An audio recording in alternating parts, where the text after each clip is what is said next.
Now, assuming that we have um, produced frequency tables, we can go on from now and learn how to draw certain graphs. For example, a pie chart. Let's start with a pie chart.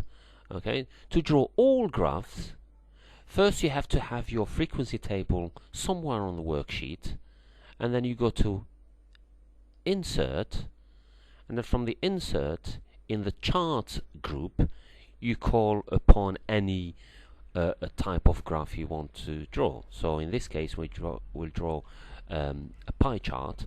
So we click on the arrow here, pie chart. It opens up several versions of the pie chart. Let's start with the simplest one, which is a 2D pie chart. Click on it. Automatically we'll have this empty or blank rectangle. If we right click inside it, we select data. So we click on select data, and we'll have this dialog box.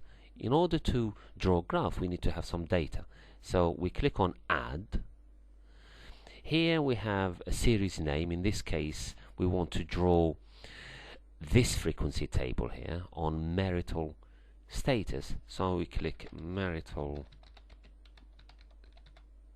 status, and then in the series values box we delete everything there, and then we highlight the frequencies. So this is what goes on the pie chart, the frequencies. Okay, and we click OK. Now we filled in the frequencies, but Excel needs to know what is the different portions, what are the different portions for the pie chart, and that is defined by the horizontal category. There is no horizontal category on a pie chart, but nevertheless this is how we do it in this case. So we click on edit here, and in this box we label the different portions of the pie chart. In this case these are the different labels: the divorced, married, separated, single and widowed. So we highlight all of them. Okay, we don't highlight the title and we don't highlight the grand total. Then we click OK. Okay, and that's it. So we click on OK, and we have this this empty pie chart. Let's get rid of the legend because we're going to do it differently. So we click on the legend and then delete it. Now we right click on the graph so that we highlight all the portions, and then we go to add data labels first. So we added the frequencies, so we know what are the frequencies for different portions, but we don't know which frequency is which.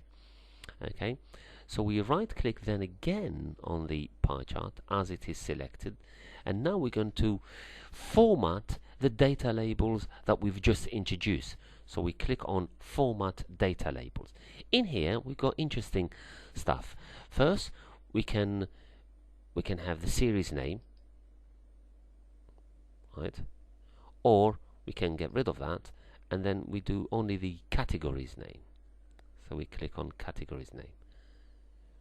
Now notice here we've got the name for different portions and we've got their frequencies. Sometimes on pie charts we don't want to see the values, the frequencies. We want to see percentages. So in this case we get rid of the value on the dialog box and introduce percentages, and that will give us the percentages. Okay, the show leaders lines, these are the lines linking the labels to the portion. Let's leave them there just in case. In some cases you have very small portions and you want a line to tell you exactly which portions is related to a particular percentage. On the label positions, well, you got different options. Let's look at all of them to see what happens. If I click on center, it put all the titles or all the labels in the middle of the pie chart. If I click on inside end, this is what we get. If I choose the outside end, which I really prefer, is the best way to do it. You've got the best fit, which is given the space available here, Excel will decide what is the best place to put them in.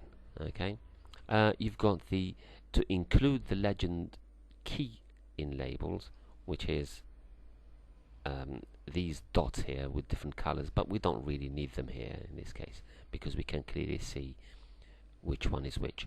So we get rid of that, and then we have these options, the separators. If I choose the comma, you've got the commas. If I choose the semicolons, you've got the semicolons here. If I choose the period, you've got a dot there. If I choose a new line, which I really like, the new line. So let's have them outside with a new line, so that for each label you've got a percentage. I think this is a very good informative pie chart. We click on close, and that's it.